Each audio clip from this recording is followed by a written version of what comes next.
সম্প্রতি ১,৫৪২ কোটি ১৬ লাখ টাকা ব্যয়ে ফেনীর মুহুরী কহুয়া বন্যা নিয়ন্ত্রণ নিষ্কাশন ও সেচ পুনর্বাসন প্রকল্প অনুমোদন দিয়েছে একনেক। প্রকল্পটি সঠিকভাবে বাস্তবায়িত হলে ভারতের উজান থেকে নেমে আসা পাহাড়ি ঢলের পানিতে সৃষ্ট বন্যা থেকে মুক্তি পাবে ফেনীর মানুষ। একনেকে প্রকল্পটি পাশ হওয়ায় ফেনীর জনগণের মাঝে উচ্ছ্বাস বিরাজ করছে। জনগণের দাবি, দুর্নীতি আর ত্রাণ নয়, সেনাবাহিনীর মাধ্যমেই টেকসই বাঁধ চান তারা।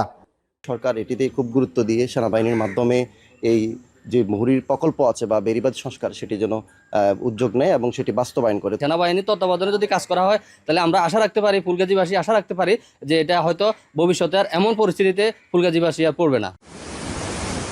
প্রতি বছর অতি ভারী বর্ষণ ও উজানের ত্রিপুরা থেকে নেমে আসা পানিতে এ বন্যার সৃষ্টি হয়। বিশেষ করে ২০২৪ সালের আগস্টের ভয়াবহ বন্যায় অন্তত ২৯ জনের প্রাণহানি হয়েছে।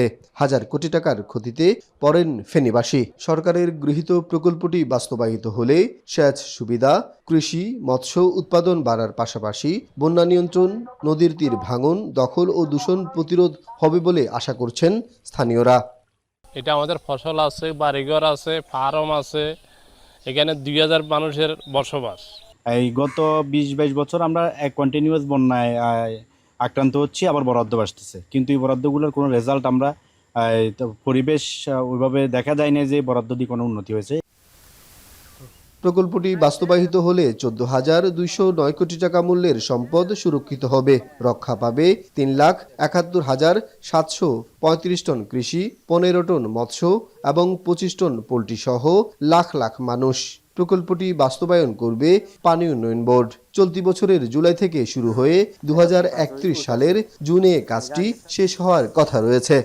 আমরা আশা করি দ্রুত এই কাজটি সম্পাদনের মাধ্যমে ফেনীবাসীকে এই স্থায়ী বন্যা থেকে যেন রক্ষা করতে পারি। এভাবে আমরা দ্রুততার সাথে যেন প্রকল্পের বাস্তবায়ন সমাপ্ত করতে পারি। প্রধানমন্ত্রী তার কথা রেখেছেন, তাই ফেনীবাসীর দুর্ভোগ লাঘবে দীর্ঘ প্রতীক্ষিত এই প্রকল্পটি অনুমোদন দেওয়া হয়েছে বলে জানান স্থানীয় এই জনপ্রতিনিধি। আমাদের মাননীয় প্রধানমন্ত্রী সহ আমাদের ফেনী আরো যারা ২ জন এমপি আছেন, সকলে মিলে আমরা একসঙ্গে সকলের প্রচেষ্টায় ইনশাল্লাহ আমাদের এই বাঁধ থেকে রক্ষার জন্য যে প্রকল্প, সেই প্রকল্প গত কয়েকদিন আগে একনেকে পাশ হয়েছে। ফেনীবাসীর প্রত্যাশা, সময়মতো স্বচ্ছতা নিশ্চিত করে প্রকল্পটি বাস্তবায়িত হবে। বহু বছরের বন্যা দুর্ভোগ থেকে মিলবে স্থায়ী মুক্তি।